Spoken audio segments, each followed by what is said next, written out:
Welcome to Lessons in Leadership. I'm Steve Adubato with my colleague, Mary Gamba. We've got listen, it's action-packed. God, that is the worst cliche. We've got an action-packed show. We have a great show.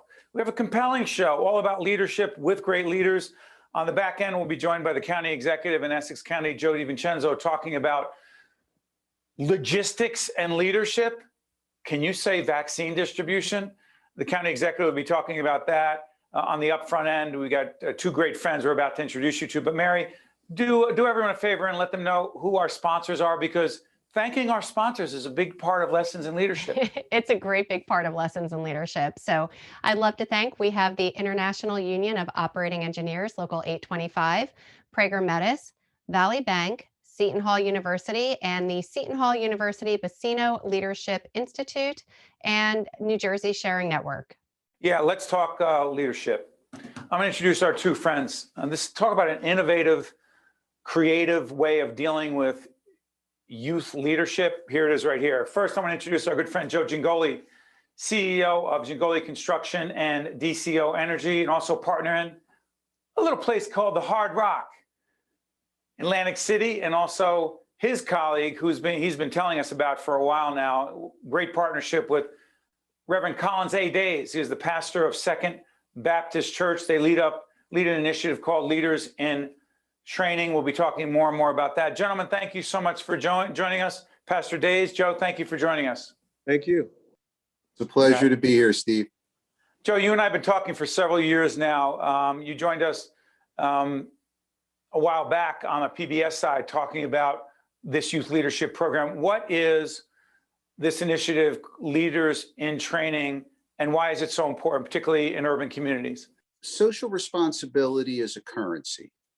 That's the mantra that we use in our organizations. And when one of my good friend and partner, Jack Morris, got us involved in the Hard Rock and brought in the Seminole Tribe of Florida and Jim Allen, and we converted the old Taj Mahal into the Hard Rock Casino Hotel, what it is today. We all said we're all Jersey boys, Jim, Jack, myself, my brother. We said we have to make a difference in this community. And having lived there, we knew the community well. So we chose a faith-based community partner, and Turning Point was a day shelter in our neighborhood run by Pastor Days and his congregation. And so we partnered with them, make sure that they were able to stay open and serve the needy in our community. And we started to look at what could we do in Atlantic City to help it out. So we started with converting drug court to recovery court, hiring those folks in our casino hotel. It's very successful. Opened 25% Atlantic City residents. So Pastor Days and ourselves, we're kind of rolling along, and we're doing really good, and we're making a difference. And 3 summers ago, 6 young people were murdered by 6 other young people in a week period, 1 week, 7 days. Like, we had to do something. But I remember when we first started trying to figure out what to do, someone asked me, how do you know that's going to work? I go, I don't. We got to do something. So I got a hold of Pastor Days, and we talked along with Jim Johnson, and he was representing, Governor Murphy's administration and Sheila Oliver down there at the time. And the three of us got on the phone on a Sunday and said, what do we do? So we said, let's hire him. So I called Jack Morris, my brother, up, and we sent Pastor Days a check, and we hired 10 kids. Pastor Days called me up and said, can we make it 20? Absolutely. The murder stopped, violence stopped. None of the kids we hired reoffended. And so at the end of the year, I looked at Pastor Days and gentleman Rob Lee, who runs Competitive Edge for us. And I said, next summer, let's do 200. And we weren't sure how we were going to do it. But with the help of the CRDA, Governor Murphy, that's the Casino Redevelopment Authority. Yes, the Casino Redevelopment Authority and Governor Murphy's administration supporting what we were doing. We wrote out a check to Turning Point and said, let's go hire 200 kids. And with that, I'll like to hear what Pastor Days' side of that is. Pastor Days, first of all, thank you for joining us. And Joe has done a great job helping us understand your role. But what does this all have to do with youth leadership and helping these young men and women be all they can be? Please share, Pastor. I think it has everything to do with youth leadership. Joe made it sound so easy. I was getting off a plane from a 3-country mission tour, and Joey called me, and there's a certain way that he says my name that I know we're getting ready to do something out of the box, exciting. There's nothing done before. And he says, had I heard about the shootings? And I said, no. And I'm still suffering from jet lag. And he says, let's get a program for these kids. And this is on a Wednesday. And he says, let's do it on Friday. Let's get it going by Friday. And I sarcastically said, no, let's see if we can do it by Monday or Tuesday. And we targeted, I found that many of the children in Atlantic City are living on the margins, and they just need an opportunity. And the wonderful thing about Joey and his partners and Hard Rock and DCO is they've got a tremendous commitment to the community and giving them opportunities. And so we hired them, but Joey said, no, we just can't hire them. We've got to pay them, $15 an hour. And which was unbelievable. We targeted those kids that we felt may have been involved or were victims of the shootings. And amazingly, it had a tremendous impact, not only on the children, but on the families. And we targeted to teach them leadership, anger management. Communication skills, the ability to communicate. Right, and we've hired kids from across different territories. So it's very exciting and quite of a challenge to get those kids together, get them to working together and doing something positive to have a positive impact on the community. Hey, Joe, let me ask you this. You and Jack Morris have been very successful from a business point of view. Mary and I were just, Lessons in Leadership is different from our public television programming. Mary and I, it's much looser, if you will, more informal. Mary and I are having a conversation that leadership, people often define leadership. I was saying this, Mary, as, oh, you make a lot of money, you must be a good leader. That means you're good at making money. It doesn't necessarily make you a leader. Why, if you're making good money and the bottom line looks good, why does a great leader in business feel the responsibility to make a difference in the lives of others? Can't you just make money? Devil's advocate. So this is not charity. This is a social responsibility, and it's really good business. We have a major investment in Atlantic City, and we have a commitment to the city. And, what if these young people are right? That all they need is opportunity and everything will change. I tend to believe them.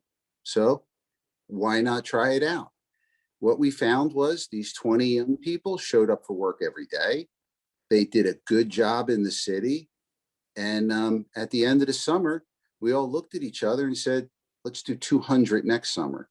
Right. So this past summer, Pastor Days had 280 young people from Atlantic City making $15 an hour. Jack and my brother Michael, we gave them a grant to get it started, and then we gave them a loan to keep it going. And then CRDA, Casino Redevelopment Authority, and the administration stepped in and supported, us in this. And we kept them working all summer. When, a horrible tragedy with Mr. Floyd, his murder happened, none of our kids participated in any violence. They were all very upset, obviously, and we gave them a voice. And at the end of the summer with Mayor Smalls, Marty Smalls, the mayor of Atlantic City, right? Yeah, Mayor Smalls. So we bought 100 gallons of yellow highway paint. He gave the group Martin Luther King Boulevard, and along with the Arts Council and the police and the administration and everybody else, we painted Black Lives Matters. And after that, we went to the Casino Association and talked to them and said, hey, these young people, really, they did a great job this summer. Pastor Days and the congregation just, wonderful job managing them.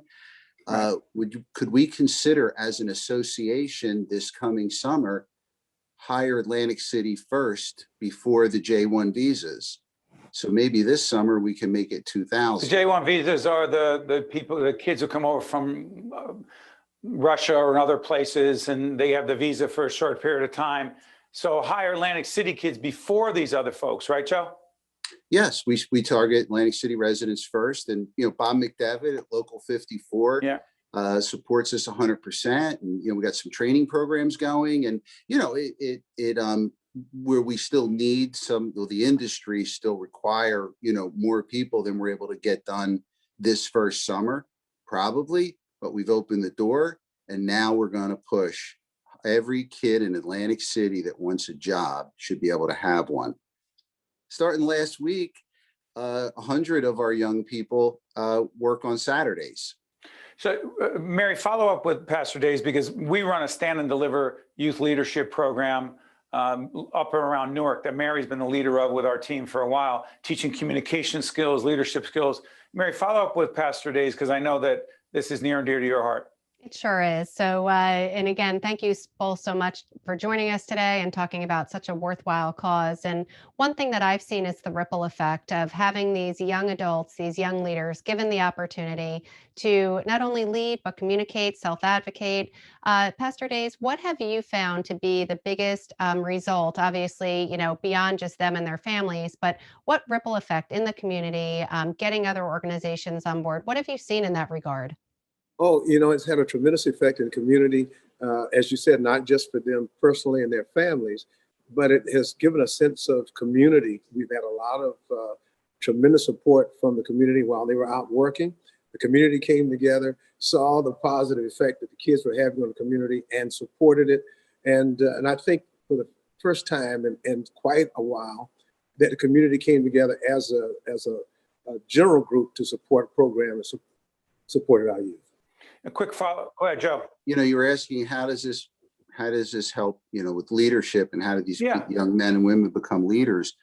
One of the things we found this summer was they were feeding their families with their money. How empowering is that to a young person that they were able to work hard, show up every day? Pastor Days gave them financial training, and they got bank accounts, and they put their checks in them. But as we started talking to the young people, they were talking about feeding their families with their summer job paycheck. I want to follow up on that. One of the chapters in my book, Lessons in Leadership, a simple title: You Cannot Lead Others Until You Learn to Lead Yourself. And it sounds like what this initiative is about is not just teaching leadership skills, Pastor and Joe, but teaching life skills. It's not just about leadership, it's about life. Go ahead, Pastor, please. Oh, yeah. It's important. Many of the kids had never been inside a bank before. And so we wrote them checks. They couldn't cash it. They didn't even know what the check was. And so that was a big part of it in terms of the life skills. Many of these have been generationally, in poverty. And so to make 50, they were making more money than their parents made. And so with that came the responsibility, as Joe said, taking care of your family, taking care of your own finances, and learning how to spend it well. So that was a tremendous part of it. Joe, I got to ask you before, go ahead, Joe. Before I let you go, Joe, I want to make sure you share the greatest satisfaction and the gratification you get out of this. But go ahead, Joe, got a minute left. Got a minute left? Yeah, go. The amazing part of this is out of these young people, 18 of them are now working on an Atlantic Electric construction job with construction unions. And this on Saturdays, a gentleman from Green Life Energy, that's part of the PSE&G weatherization program, is coming, and PS is helping us train some of these young people to go into those jobs. So hopefully these young people will one day be on a program like this, talking about how they're running companies like ours. What's your greatest personal satisfaction out of all this, Joe Giangoli? To see the young people with smiles on their faces, and they're feeding their families with a concept that Pastor Days and I came up with, is just something to try to stop young people from losing their lives senselessly. Pastor, final word. My final word is just amazing to have someone like Joey to come along and have a community sense of consciousness and to put money where his mouth is, as well as leading the example for so many other people in industry to come and work within the community that they make money out of. Pastor Days, our friend Joe Gingoli, I know you just made a big difference. I just know you did. Inspired some others to ask what they can do, even in these very difficult times, what they can do for somebody else. Thank you so much for joining us on Lessons in Leadership, gentlemen. All the best. Thank you. We'll be right back right after this. This edition of Lessons in Leadership with me, Steve Adubato, and my colleague Mary Gamba is brought to you by Valley Bank, the Buccino Leadership Institute at Seton Hall University, New Jersey Sharing Network, Prager Metis, the International Union of Operating Engineers, Local 825, and Seton Hall University, showing the world what great minds can do since 1856. This is Mary Gamba. If you want more leadership tips and tools, log on to stand-deliver.com. That's stand-deliver.com. Promotional support for this edition of Lessons in Leadership with me, Steve Adubato, and my colleague, Mary Gamba, has been provided by NJ.com, NJBIA, and New Jersey Business Magazine, CIANJ, and Commerce Magazine. I could feel my lungs fill with oxygen, and I got my life back. The Sharing Network means to me hope, life, and everything. The Sharing Network was a lifeline to me when I really needed it. We are an organ procurement organization. The core purpose of the New Jersey Sharing Network is to save and enhance lives. To honor those who gave. Pay tribute to those who received. Offer hope to those who continue to wait. And remember the lives lost while waiting. For the gift of life.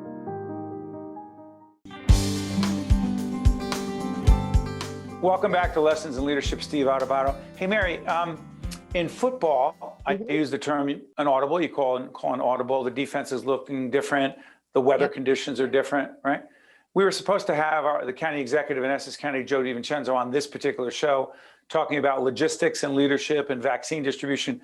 But we went longer on the first segment, which was so powerful that we're going to go to with a different interview, right? And have the county executive on another show. But by the way, you're the one who called that audible. I know. Look at me being a producer. Like I used to always say, Steve, I'm not a producer. I don't get this. But I was doing the math in my head and I said, wait a second, let's just be flexible. Let's pivot. And I'm very proud of myself on that one. So I'm going to pat myself on my back a little bit. And you know, Mary, I'm so glad you said that, because for years, Mary has said that I'm not a producer. We have our separate not-for-profit production company, the Caucus Educational Corporation. And by the way, go on our website, that website, steveadubato.org. It'll be up on the screen. See all of our past interviews. And also check out this website, stand-deliver.com, which Sylvester will put up there. But you know, it's so funny. You always said, I'm not a big fan of titles. I'm not a producer. And I'm thinking, what does she think a producer is? So I to figured me, it out, yes. Mary, a producer is a leader who gets stuff done, who anticipates things that are going to happen, when they go wrong, he or she adapts quickly. They're agile. They plan. They execute. What do you think? I think you thought producer, television producer. It has I didn't go something to college for that. I went to college for psychology, but the psychology degree is paid off in, spades, working with you, I have to say. Working with you and balancing out. Wait, time out, time out. Elvin, Frank, Scarlin, and Sylvester on the back end. Listen to this quote. I studied psychology in college, and it's really helped me working with you. What are you saying? I think know, but I don't get it. We're writing a new book together, and it's all about leadership, communication, and dealing with things in challenging times. And I think that could be one of our chapters where I just simply talk about how my degree in psychology, thanks Mom and Dad for paying for my college degree, it's paid off. It just, it teaches you empathy. It teaches you how to be patient. It helps you to get into the psyche of different people.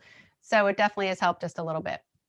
By the way, we're actually going to be going to a wonderful clip about philanthropy and leadership with our great friend Angelica Berry, who's the president of the Russell Berry Foundation Board of Trustees, talking about philanthropy, talking about giving back. I've often mentioned Russ Berry, the late, great Russ Berry, who started this extraordinary 25th anniversary of the Berry Foundation, this extraordinary annual event that I've been honored to host called the Making a Difference Awards, where people who are leaders, whether they call themselves that or not, they're heroes. They make a difference in the lives of others. And so Angelica's going to be talking about that. But before we do that, Mary, can we do this? We have a lot of good friends. One of them is Greg Lalevee. He's joined us, and has he talked about that on Lessons in Leadership? I don't know if he has, but even if he has, I think it's worth repeating.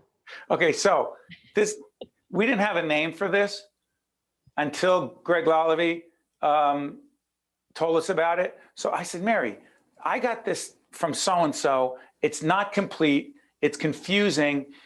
He or she dumped this in my lap, and they told me here's a problem and said, here, Steve, here's a problem. No recommendations for doing anything. Oh, the opposite of leadership. And Mary, I know we can't say it on News 12 Plus and other platforms. Yeah, I could clean it up a little bit. Go ahead. I Greg would Lalevee say called it a what? a leaky bag of poop. How's that? That's a good way to, I think we could say poop on News 12 Plus. And yeah, it's somebody gave you this bag and it's not quite a gift because it's just leaking all over the place. And it's putting it on you to say, hey, I expect that you're going to clean this up. Okay, so devil's advocate. I use that term too much. By the way, I used it with the pastor and I realized I just said devil's advocate with the pastor. That felt weird, but Sorry, that's Pastor story. Days. Yes. We're all human though. I'm sure he'll forgive you, Steve. Yes, so someone says, well, wait a minute, I'm not the leader of the organization. You are. Steve, you're the CEO. You're the one who gets paid a lot more than everyone else. I'm not apologizing for that, but I got to tell you something. I'm the ultimate leader, responsible for everything, but I'm not the leader of your job. You're the leader of your job. So why are you giving me this leaky bag of what? Mary, you say? I say there are often times that we agree to disagree. You and I could not agree more. When somebody comes to you and says, here, this is a problem, you can't just do that. You can't drop that leaky bag of what. You need to go with a potential solution. Now, it may not be the right solution, but at least it's showing that you tried, that you cared enough to think about somewhat trying to fix the problem, and you didn't go to your leader and say, hey, I expect you to fix everything. And by the way, I apologize for saying I, quote, make a lot more than everyone else. I realized how crass that sounded as I listened to myself. I apologize. But I will say this, Mary, and it's not just because we're partners and colleagues and we're writing this book together and we do, Elvin's leading on his end, saying you got 30 seconds. Elvin, that's 30 seconds to throw to Angelica yes. Berry, right? Mm-hmm. So, but Mary, right, Elvin? Just confirming. Yes, sir. Yes, he said yes, and then he said yes. Real quick, Mary, you have evolved as a leader to the point where you made the decision to call an audible on this show. You weren't waiting for me. Mm-mm. You did it. Final point on this, assertive leadership versus, I'll lead it once you tell me what to do. Big difference. Huge difference. And it also comes down to confidence. I definitely would not have had the confidence when we first started this show to really think forward, put the pieces together, see what works, and just make the decision. You made the call. Oh yeah, making a call, making that decision. If we would have kept the other pairing of this show, not that we need to tell everybody how the sausage is made, but yeah, if we would have kept the other pairing, we would have had less time coming out of the program. So it's making decisions on the fly, but I think confidence and leadership have a big part of that. Yep. And by the way, don't ever confuse confidence with you get it right all the time. You're a leader, you make decisions, you'll get it wrong. And if you don't learn from them, it's just a mistake you made. If you learn, it's part of growth. More importantly, coming up right now, Angelica Berry, president of the Russell Berry Foundation. Important conversation about philanthropy and leadership. We're now joined by our good friend Angelica Berry, the president of the Russell Berry Foundation Board of Trustees. Angelica, we do a series called Lessons in Leadership. You and I talk leadership all the time. Do you think leadership in the philanthropic community is different in any way, A, and B, define what it means to be a significant leader in the philanthropic community? I think the most important ingredient is radical humility. We are used to leading with our checkbooks, and so there's a lot of ego involved, and we need to listen to our grantees, and that kind of humility makes us better givers. So for me, that's the most important lesson. But the second one is part of empathy. Melinda Gates said, you need to let your heart break as a philanthropist. You have to experience what it means for someone who's suffering. So I think that kind of radical empathy, radical humility, these are two qualities of good philanthropists and even better leaders. Yeah, one more quick follow-up.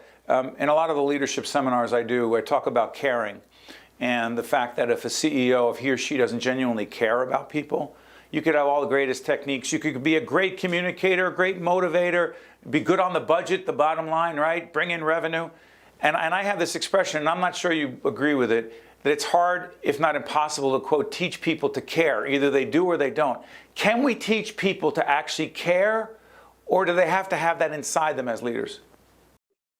I think it has to come from inside them. And it also comes from how you're brought up, Steve. You know, seeing your parents care about others, and it's not enough to feel it. What's the action that follows? You know, compassion leads to action. And this is something that compassion alone is not a virtue if you can't act on something. Yeah, just feeling it is one thing. Moving on it and making a difference is another. Angelica, thank you so much. Thank you, Steve. Be safe. Wow, that was Angelica Berry. Mary, the term that Angelica used a lot, you need to have radical empathy. You need to let your heart break as a philanthropist. Caring must come from the inside. Yeah, I just took a deep breath. I think too often we don't allow ourselves to really feel, to empathize. And she talked a lot about compassion and the link between compassion and empathy. And too often we're so busy, we're so worried, and we're so intrinsically thinking about ourselves and our own problems. And she just reminds us that we need to think of others, and to truly make a difference in the world, you do need to look outward facing. Real quick on this, as we tape this program going into the spring of 2021, with people so afraid for themselves, for their families, for their survival, for their health, for their economic well-being, can you understand people saying, yeah, I'll think about that later, but I can't do that now? Yeah, but imagine if, you know, all of our heroes in healthcare and the frontline workers, if they were not thinking outwardly, we'd be in a much more challenging situation than we are today. So we do need, you know, not to get all philosophical, but we need to really start thinking of others, reaching out to others, seeing who's isolated. And it's just a constant reminder of that as we go through our daily lives, that it is more about just, you know, who we are as an individual. It's what we're giving back to others in the community. Yeah. You know, Mary's point's well taken. Again, with the 30 seconds left, I won't get on the soapbox, but I got to tell you something. When you're running a company and you're obsessed about the bottom line and you're thinking, how am I going to make payroll? How are we going to bring in the money to do this? How are we going to do that? You feel very alone as a leader. And I'm not saying, woe is me. Trust me, I'm not. But I got to tell you something.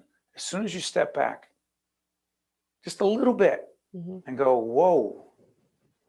One of our team members may have gotten laid off, and something else had happened with so-and-so, and well, who's got COVID on the team, which is real for us.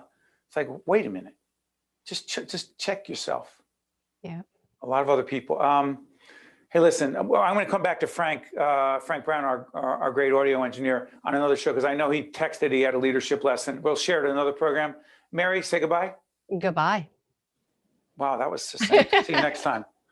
Thank you all. This edition of Lessons in Leadership with me, Steve Adubato, and my colleague Mary Gamba is brought to you by Valley Bank, the Buccino Leadership Institute at Seton Hall University, New Jersey Sharing Network, Prager Metis, the International Union of Operating Engineers, Local 825, and Seton Hall University, showing the world what great minds can do since 1856. This is Mary Gamba. If you want more leadership tips and tools, log on to stand-deliver.com. That's stand-deliver.com. Promotional support for this edition of Lessons in Leadership with me, Steve Adubato, and my colleague, Mary Gamba, has been provided by NJ.com, NJBIA, and New Jersey Business Magazine, CIANJ, and Commerce Magazine.